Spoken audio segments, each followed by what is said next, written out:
senhoras senadoras, senhores senadores. Tenho a honra de ocupar esta tribuna para tratar de um tema especial e prioritário para a minha ação parlamentar, a água, em especial considerando o dia dedicado a tão importante matéria neste dia 22 de março. O Dia da Água foi instituído pela Organização das Nações Unidas em 22 de março de 1992. Desde então, o dia é objeto de reflexões e campanhas realizadas em todo o planeta sobre uma maior conscientização do uso e manejo adequado da água, buscando soluções para um melhor equilíbrio entre oferta e demanda. A cada ano, a ONU define um tema específico para o Dia da Água.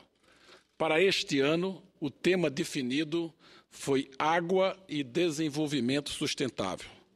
Nos anos anteriores, foram escolhidos temas como água e energia, cooperação pela água, água e segurança alimentar, saneamento, água limpa para um mundo saudável, lidando com a escassez de água e a água para as cidades, respondendo ao desafio urbano.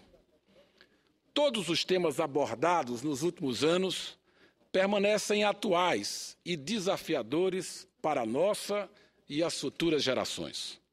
Como senador da República, representante do Estado de Pernambuco e do Nordeste, o tema água será, como disse, tratado como prioritário no meu mandato.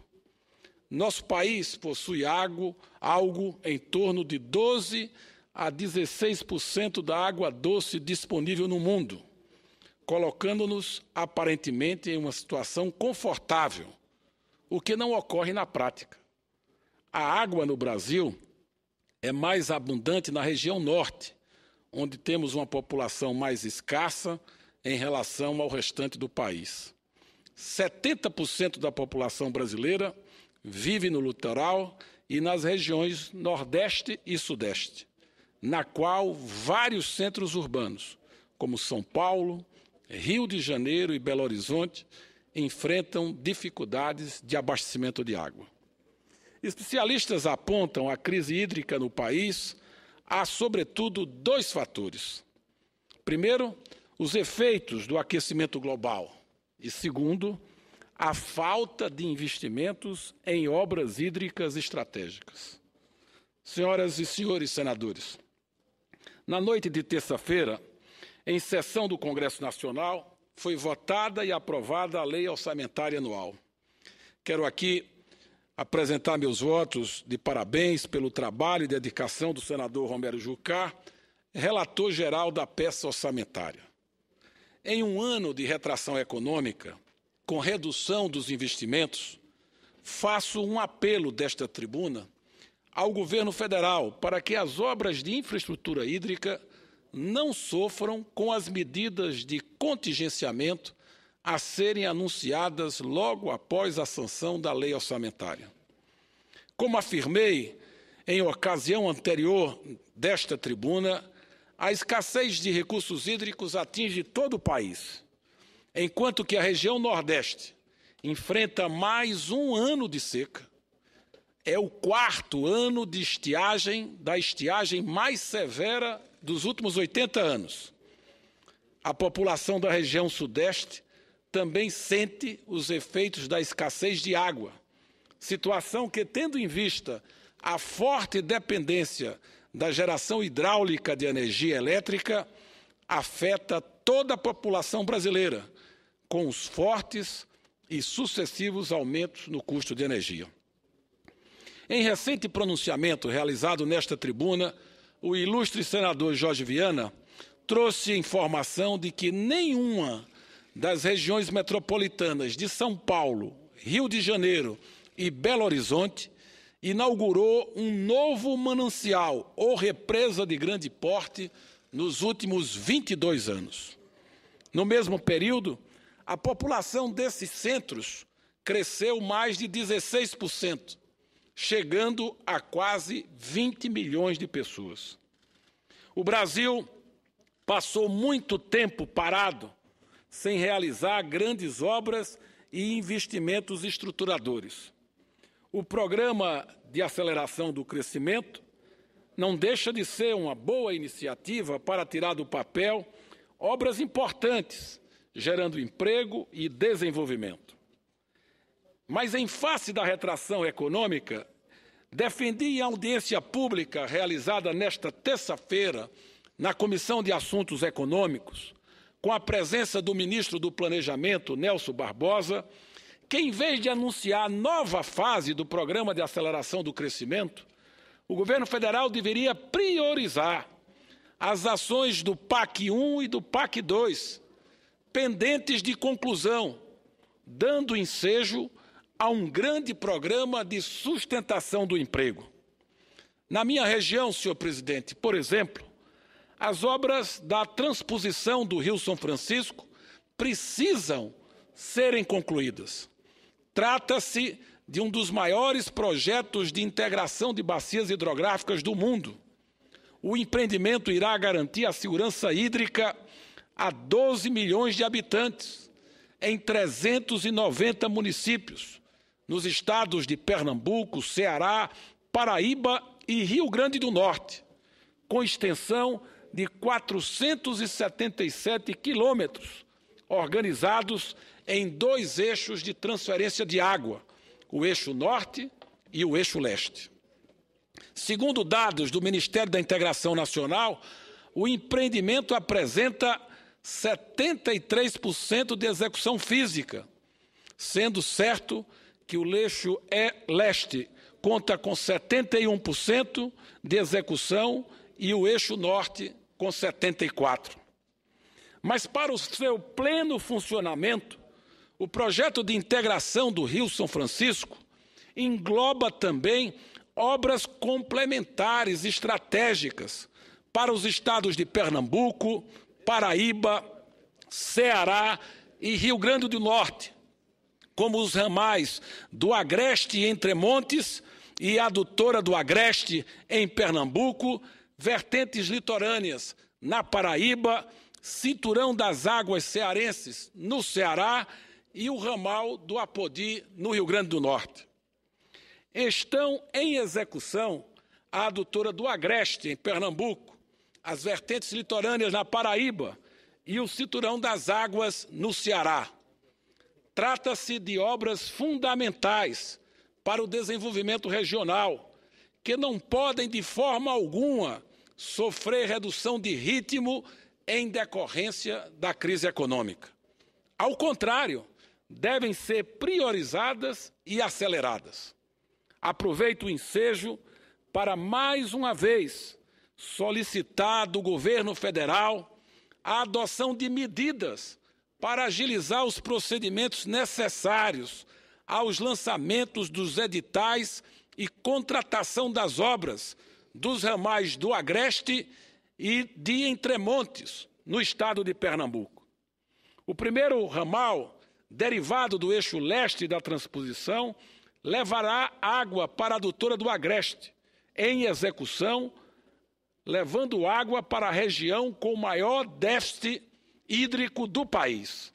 O segundo ramal, derivado do eixo norte, levará água para os sertões central e do Araripe do estado de Pernambuco, interligando os açudes de Chapéu e Entremontes, proporcionando, além de água para o consumo humano, o aproveitamento de mais de 30 mil hectares para a agricultura irrigada. Para se ter uma ideia, senhor presidente, a área irrigada total do estado de Pernambuco, que tem o maior polo de produção de frutas tropicais do país, é estimada em 50 mil hectares.